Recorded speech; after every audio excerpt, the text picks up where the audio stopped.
Hello, this time on Sitrep. It's official. It's all over. It's total victory.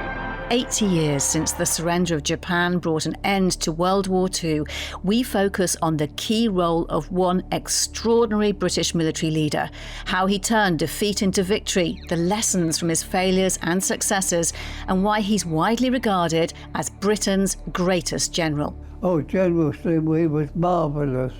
We had great faith in him. One of the best leaders we could probably have out in the jungle. He was actually unable to go to the sword surrender. He thought the Japanese had behaved disgracefully towards prisoners, etc., and he could think of no better insult than not to turn up for the ceremony. Sitrep with Kate Gerbeau and Professor Michael Clarke. Mike, we already know you're a big fan of General Bill Slim. Of course, he ended his career as Field Marshal Slim. You have mentioned him a lot in our conversations on Sitrep, haven't you? But can you actually remember when you first became aware of him and his significance? Personally, it was not until relatively recently in my academic life, because like most people, I took an interest in the Second World War, mainly war in the West, and my own family connections are all to the war in the West and Battle of Britain and D-Day and all that sort of thing. And to be honest, I only really got to get interested in Bill Slim, I don't know, about 30 years ago probably, when I read George MacDonald Fraser. His book, he was the author of the Flashman novels, and his wonderful book called Quartered Safe Out Here. And it's his reminiscences of being a member of the Border Regiment. And he was in the Battle of Mechila and the attack on Mandalay. And he doesn't say much about Bill Slim in that book because it's a personal memoir. But what he does say is so affecting that when I read Quartered Safe Out Here, I thought, gosh, what a general. And I began to get really interested in Bill Slim after that. And I've been passionately interested in him since then, really.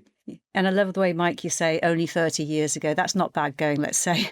We'll hear later from a Burma veteran about his experiences under General Slim's command. Also, Bill Slim's grandson, the current Viscount Slim, shares some very rare and unique insights. But let's bring in two more fans of Bill Slim. Historian, author and filmmaker Phil Craig. His most recent book is 1945, The Reckoning.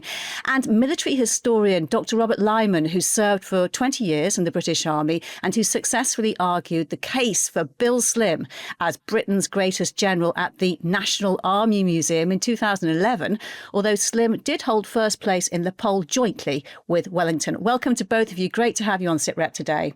Thank you. Robert, what is it about Slim that makes him so great? Is it purely his achievements? Is it the man himself? Or is it something more intangible than that?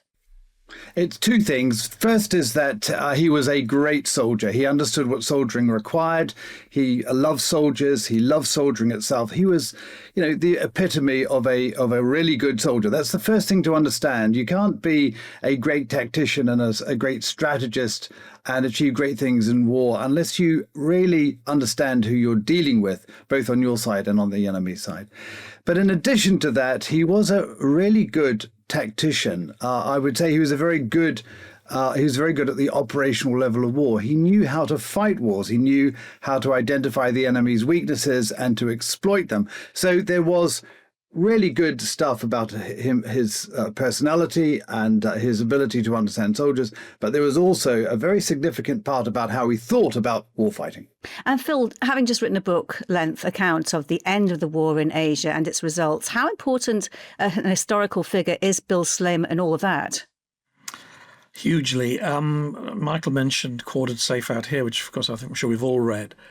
And I think the thing about Slim that you get from that book is just the confidence he gave his men, the sense that he cared for them, that he was there for them, that he was with them.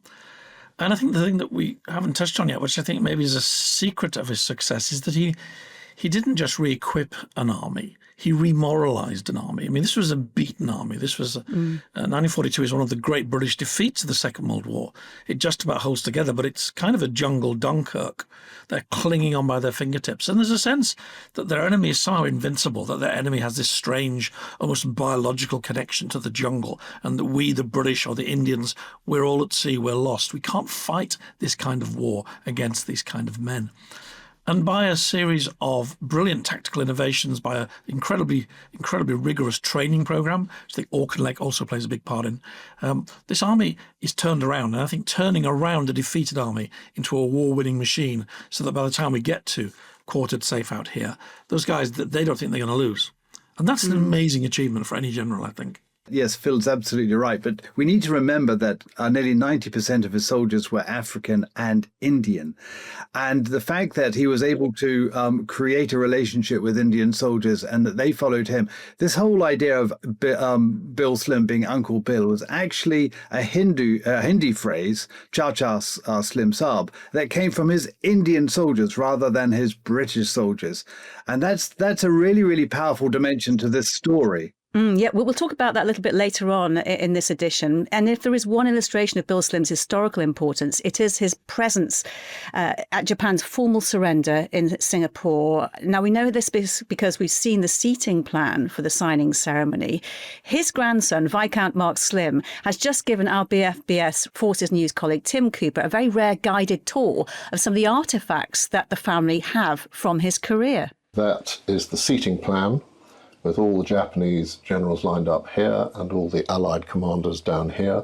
Slim is sitting opposite Kimura, and that is my grandfather's nameplate badge, which he obviously took home with him after the session. All the Allied commanders have signed the seating plan, and that is the pen that the treaty was, well, the surrender was signed with. I was completely overawed. I'd opened a piece of history, which I may have been told about when I was younger, but I'd completely forgotten about. And I immediately took it down to a framer, and it's now in museum quality frame because I think it's an important part of history. The sword is General Kimura's sword. He was the commander of the Japanese Imperial Army during the Battle of the Irrawaddy Shore and on the eventual victory in Rangoon. It's a battle sword. It's not a ceremonial sword, so it's been used in battle, and it's still incredibly sharp, so do not touch it. And it's got chips where it's obviously killed people and taken bits of bone with it. So it's, I think, without question, my grandfather's proudest possession. And how did he end up with that sword? Well, it wasn't actually surrendered directly to him. I think he was actually unable to go to the sword surrender and sent a deputy who handed it to him later. The story put about was that he thought the Japanese had behaved disgracefully towards prisoners, etc., and he could think of no better insult than not to turn up for the ceremony. Those really are quite staggering artefacts there. That name card looked like it had been written by a child on a crayon. I mean, it was. They couldn't afford a printer in those days. That was, amazing. I mean, to have been there, extraordinary. They're incredibly moving. They're a direct connection with the past. Being able to see Kimura's sword, being able to see the seating plan, and actually going to Singapore and walking around the room in which the surrender took place is incredibly moving. Yeah, it's interesting. Kimura, I mean, the whole thing became, in the offensive after Kohima and Imphal, it almost became a personal battle between Bill Slim and Kimura. And some of his critics at the time said, look, this is a private war. I mean, he was exceeding his brief from Whitehall. I mean, he wasn't supposed to be attacking. He was supposed to be just holding the line until they had more amphibious craft to launch a big amphibious operation against Rangoon. And Slim realised that he was going to have to do this the hard way and slog through the jungle from the Naga Hills right down to Rangoon. And he wasn't prepared to sit idly. He wasn't prepared to just hold the line. And there was enough elbow room, enough wiggle room in his orders to allow him to do that. And his critics, who didn't like the idea that he did that, they said, look, he's just taking on a personal vendetta against Kimura. And in a way he had, because that's what you do. You work out your commander, the commander you're opposing, and you work out how to oppose him. And to be honest, Kimura, when it came to the Battle of Mandalay, Mektila, I mean, Kimura didn't know what was going to happen next. He was completely bamboozled by Slim because of Slim's tactics were so good and so flexible and successful that it really was a bit of a personal struggle. So that sword and the seating plan, where he was sitting opposite Kimura, that must have given him some satisfaction. One of the great things about Slim was that he was an ordinary soldier, an ordinary person. He represented the ordinary soldiers, and you know what, ordinary soldiers recognized that. And what we saw in Burma was the triumph of ordinary soldiers, ordinary Brits, ordinary Indians, in overcoming a really, really dramatic challenge to democracy and to the stability of the world.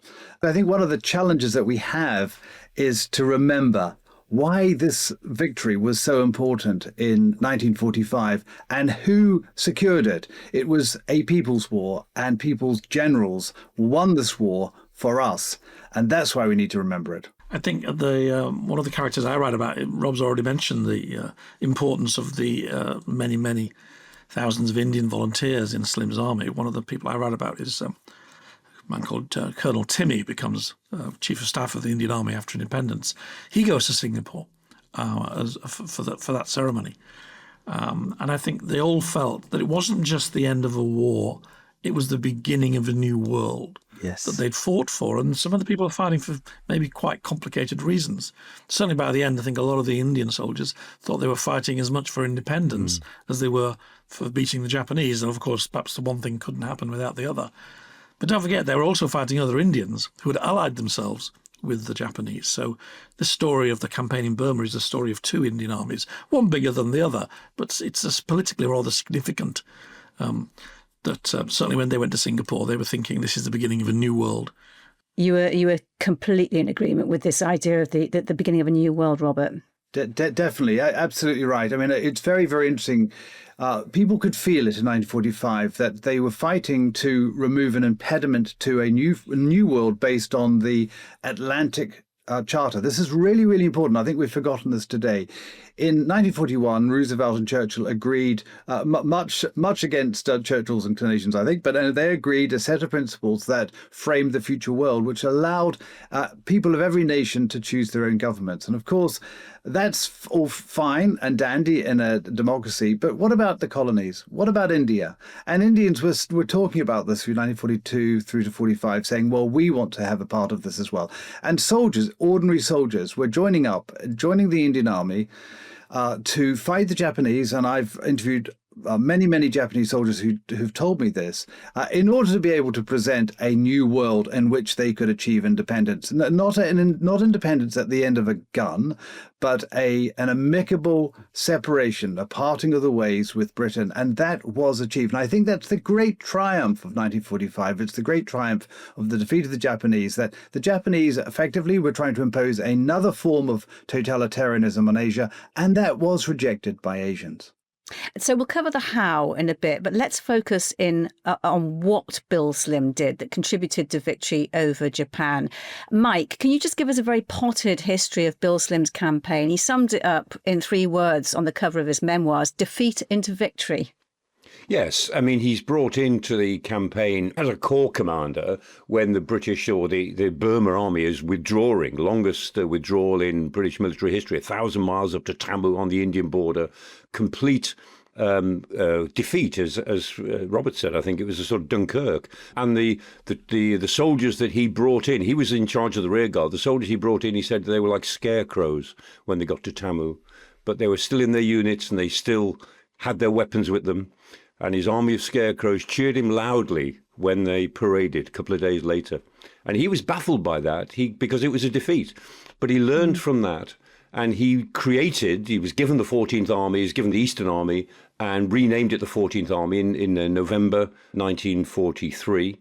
And, I mean, he basically, unlike many generals, I mean, he made the army. I mean, Wellington did the same in the Peninsula. General Grant did the same in the American Civil War, made an army and then fought it. David Petraeus has done it in the modern era. He's done it twice, built a force and then fought with it in 2 campaigns. But it's very unusual for a general to create an army and then fight it. But that's exactly what Bill Slim did. And he created an army that was exactly right for the battles that he wanted to fight. And so the big campaign really starts in late 1943. The first big victory is in 1944, the defense of Kohima and Imphal that stops the Indian attack into India. And that then leads on to this big open campaign to retake Rangoon, which he finally does in 1945.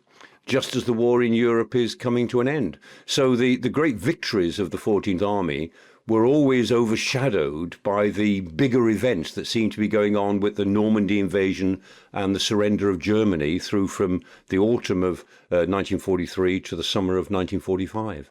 And to add to that, Phil, the very quick view that many people have is that the US and 2 atomic bombs were responsible for victory over Japan. Why did Bill Slim's eventually successful campaign matter? I believe it was the biggest land victory over any Japanese force in the Second World War. I mean, we all know about the Pacific Island campaigns, how very difficult and brutal they were, but the numbers of men involved were relatively small compared to the Japanese army and its INA associates fighting in the Indian Burma and Burma. What Michael said is absolutely right. On the tactical level, I mentioned training and the idea that you can remoralize and give an army hope by giving it new tactics and a new vision. And I think one of the first signs of that happens in the admin box battle in Arakan, which is before Imphal and Kohima. When they start fighting in a different way, some of this has been learnt from the Australians and their experiences in New Guinea. It's about the use of tanks, it's about the use of air-dropped supplies, but it's also psychological. In the first campaigns of this war, the Japanese were always going behind British lines, and that caused panic. And rushed withdrawals to a new line, this obsession with the line. But what Slim and others were able to inculcate in these men is, well, if the Japanese go around you, certainly in a jungle environment, in a sense, they're cutting themselves off. You can stay where you are and just keep fighting. And if we can supply you from the air, then it's the Japanese who will soon find themselves without supplies. And supplies are critical in this kind of battle space. So, yeah, they rethought how they could fight them. And the confidence then just grew and grew and grew. And yeah, in terms of the overall victory over Japan, of course, the firebombing of the Japanese cities and then the nuclear attacks were the final act. But I don't think that happens anything like as soon without the victories of the British-led army in Burma. I just want to make a couple of points that I think are also really important for us to remember today. It was important for victory in Burma was very important for 2 groups of people. The first were the Indians, who were able to see the triumph of the Indian army defeating an Asian enemy on their doorstep and protecting India. That's really important as the development of independence grows in the months and years that followed. But secondly, it's really important to demonstrate to the Japanese people that the bubble of militarism had been burst. The military in Japan had been trying to tell the Japanese people for decades that through military means alone, their empire would be created and Japan would be seen as great around the world. This had been demolished. This whole idea was demolished by the defeat of their armies in the field, most notably by Burma. And it removed the idea that the Japanese were forced to surrender as a result of the atomic bombs only. This is a really important thing, and I've come across this time and time again in Japan, interviewing Japanese people. They realize that militarism was a busted flush. And before we talk about how he turned defeat into victory, it is worth understanding a bit more about General Slim, the man. Mike, he was from a fairly humble background, and that made his rise to the top really quite unusual. Yes, and I mean, he was seriously wounded.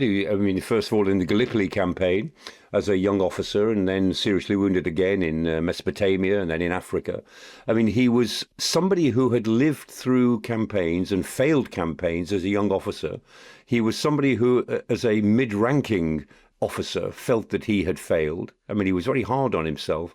And his book, Defeat into Victory, in a sense, begins, although it's his memoir, intellectually, it begins with him sitting after the Tamu campaign, trying to assess why he had failed.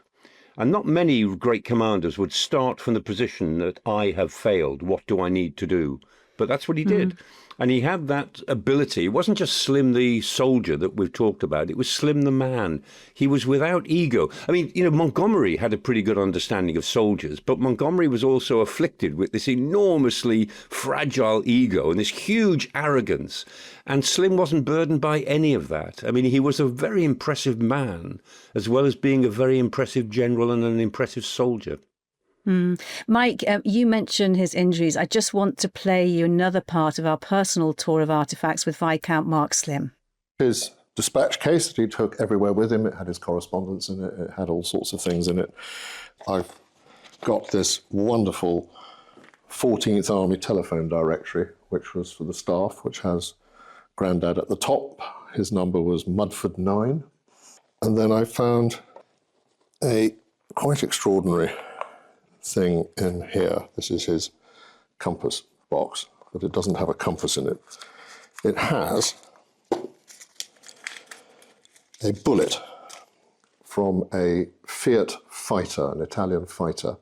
And at the beginning of the Second World War, 4 of these went through his backside from an Italian fighter. They are big and they are heavy. They were spent, of course, otherwise he wouldn't have survived.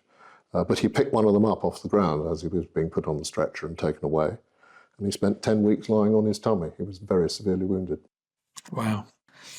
Well, it's a measure of the man, isn't it, that he can take that kind of punishment and come back. I mean, he was so resilient. He was so indefatigable, really. He had enormous capacity for concentration, for detail, and yeah, for sheer hard work and determination. I mean, you'd expect that, I guess, in a senior officer.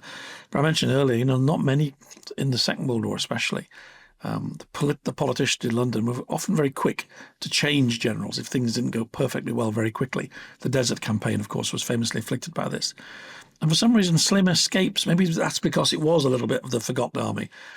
Churchill and Alan Brooke sometimes kind of gossiping about him and criticising him behind his back. But there's never really an attempt to get rid of him. I think that's right, isn't it, Rob? Yeah, exactly right. There was an attempt, 2 attempts to get rid of him in 1942 and 1944, but not in London. London was very, very supportive of Slim. And in that respect, Alan Brooke, who was chief of the Imperial General Staff, who had, so far as I can work out, never met Slim, nevertheless saw the enormous strength of his generalship from a great distance, and was very, very strongly supportive of him. And he had quite a good relationship with Mountbatten, didn't he? Because he needed Mountbatten to intervene to get the logistics. There's a big, there's all this arm wrestling going on about aircraft and ships. And often they need to get the Americans to help. And the Americans are a little bit suspicious of British motives and so on and so forth. But he was quite a diplomat, as well as being the friend of the ordinary soldier.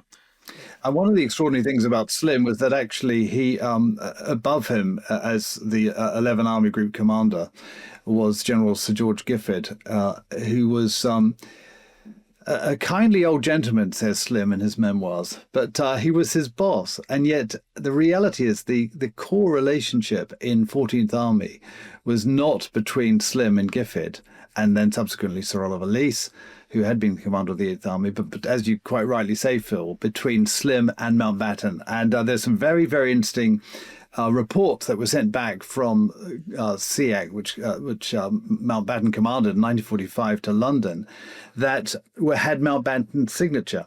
But actually, if you go into the 14th Army files, there are the letters that Slim wrote to Mountbatten that are copied then word for word from Mountbatten to Alan Brooke. So Mountbatten absolutely trusted Slim, and that was where the core relationship in the 14th Army and SEAC existed. So, Mike, a man with integrity, a man who's clearly very thoughtful, picking up a bullet after he's been targeted. And from his humble beginnings and his experiences in World War I, both arguably this contributed to what was seen as a very different attitude towards the men under his command. Yeah, he understood them. I mean, and that's one of the things that George MacDonald Fraser says that we mentioned earlier on. He said, Slim, when he comes to speak to the men, he said there was no jumping up on ammunition boxes, no barrack room slang to try to get on side of the men. He said he spoke straightforwardly. He stood with his carbine slung over his shoulder, and his thumb hooked through the sling of his carbine, and he just spoke. And he just told them what was going to happen. And in a way, I always think that those sort of discussions that he had with his men, he was speaking to them with the strategic vision of their commander, but the honesty of their platoon sergeant. And that was the point. And they just believed him. And that was the thing. They believed in him and he believed in them. And that's a sort of implicit social contract between a commander and the followers. And that social contract is very hard to specify. It's quite hard to achieve, but it's a really strong bond. You believe in them and they believe in you as the commander. Well, this seems like the perfect moment to pause and hear from a veteran who served under Bill Slim in the 14th Army in Burma, George Durrant, who is now 101 years old. Oh, General Slim, he was marvellous. I met him up on the borders of Afghanistan when he came to visit us, and he had Vera Lynn with his side. So she sang a song to us.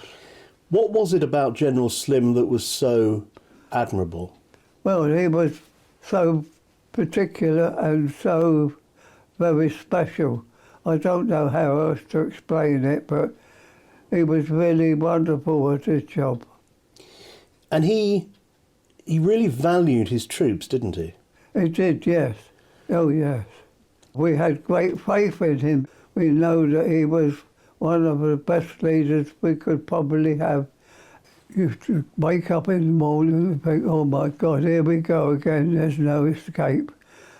Main thing was all the damn snakes. I've never known so many snakes could be in one place at a time. You had to be really careful, especially putting on your boots, because I hide inside. I can't remember how many hundreds of snakes I must have killed, because I always had my Gurkha cookery knife hanging by my side, and every time I saw a snake, I would cut it in half. Conditions were terrible. The main problem was that damn sun. It just would not go away, and there was no escape. The only thing is when the monsoon came, that was wonderful. You strip off to your underpants and go out and stand in the pouring rain, and that was wonderful, but it didn't last for long. The Japanese were very good at camouflage, so you had to be careful all the time. They were really marvellous how they could hide themselves. So we had to be as good as we could to kill them. So I used to kill them. I can't remember how many of them I killed, but it was quite a lot. Because if you don't kill them, they will kill you. That was the only way you could look at it. Robert, really precious to get that kind of testimony, isn't it? It's lovely hearing him describe his commanding general. This is not his brigade commander, his divisional commander, or his corps commander, but the commander of the entire army with such affection. And I've heard it from many, many veterans as well. And that meant that they all felt that they were fighting in a terrible war. It was a terrible war. The circumstances of fighting the Japanese was bloody and brutal in the extreme. The conditions, as George describes, the monsoon, although that sounded as though it was a relief, the monsoon drops about 300 inches a year in 5 months between October and November of a year. Very, very hard to be able to fight through that. But he captures the horrible conditions with all those jolly snakes. They come out with the rain, and the terribleness of fighting this very cunning, resourceful, ruthless, formidable enemy. Fabulous. What do you take away from hearing that, Phil? Well, actually, he touches on the common enemy that both the Japanese and the British-led army had, which was the jungle itself, and of course disease. Caused by the heat, caused by the mosquitoes, caused by scrub typhus, dysentery. And this was a common problem. And one of the great things that Slim and Slim's army did was revolutionize military medicine. One of the characters in my book is a nurse in this campaign. And I call it a lavatorial revolution, but that sounds kind of slightly comic. But getting the rates of dysentery down was really important, and being able to give people really good hospital treatment when they were injured was really important. Penicillin is coming in. There's a whole series of innovations that mean that by 1945, the 14th Army soldier has got care when he's ill or when he's injured. That is nothing so much better than the Japanese, and that really is one of the big dividing points between the two armies, that we're fighting the jungle better than the Japanese are, as well as fighting the Japanese better than we used to. Yeah, and Mike, did the British have any experience of jungle warfare up until this point? Not really. I mean, not in the period of the 20th century. A little bit in Africa, in West Africa, a little bit in the First World War. But I mean, that was the problem that they had. There was this sense that the jungle was an impossible environment to fight in, and Slim wouldn't have that. He sent he sent the 14th Army as he was building them into the jungle on exercises for long periods, so they'd stop fearing it. And this sense that the Japanese were uniquely able to fight in the jungle, that wasn't true either, because the Japanese were good because they moved so lightly equipped and with so little supplies, because they calculated on stealing the supplies, getting hold of the supplies from the forces that they overran. So if they were unable to overrun the forces, if the supplies were all locked in the middle of the admin box in Slim's tactics, then the Japanese would just have to go hungry. And that was what happened, is that the Japanese would throw themselves at these admin boxes with the desperation of starving men, which is what happened eventually to the 15th Army. By the time the 15th Army, Kimura's army, withdrew, they were completely emaciated because they'd simply run out of supplies. And Slim had this sense that if you kept the supplies, in a sense, with a bait, keep them in the admin box in the middle, let the Japanese keep attacking them. They would be the anvil on which they would break themselves in useless attacks. And that was a kind of risky strategy, but my goodness, it worked. And it was right for the jungle. And I mean, as Phil said, I mean, he made the army almost understand the jungle. He reduced, I mean, the 14th Army, well, the old Eastern Army had, 70% casualties to ill health, to dysentery and malaria when he took it over. It was down to less than 5% by the time they'd got to Mandalay in 1945. So he dealt with all of that. And they produced, parachutes, they called parajutes, made out of jute, because they were cheaper. They could produce hundreds of thousands of cheap parachutes to drop supplies. They were good enough for supplies, not good enough for men, but they were good enough for supplies. I mean, they created tar-covered hessian as road surfaces to build their own roads when they needed to. I mean, the 14th Army was a fabulous engineering army because, Slim worked out, and his officers worked out ways of operating in the jungle. And when we talk about the jungle, thinking about novels as we have, or memoirs rather, as we have done, Spencer Chapman wrote a very good book, The Jungle is Neutral. And that was his experiences in Burma. The jungle is neutral. And it is. It's not to be feared. It's neutral. And you can get through it in the ways that Slim was able to train the 14th Army so to do. Robert, in your lecture to the National Army Museum, you argue that Slim's approach to warfare underpins modern British military doctrine. So where do we see it now? Give us some examples. Well, it's really an approach to war that says the best way of defeating an enemy is to identify his weaknesses and to exploit them mercilessly. There is a natural predilection, I think, in soldiers throughout history to use their military force to attack the enemy's force directly. The enemy's got 100 tanks, I need 120 in order to beat him.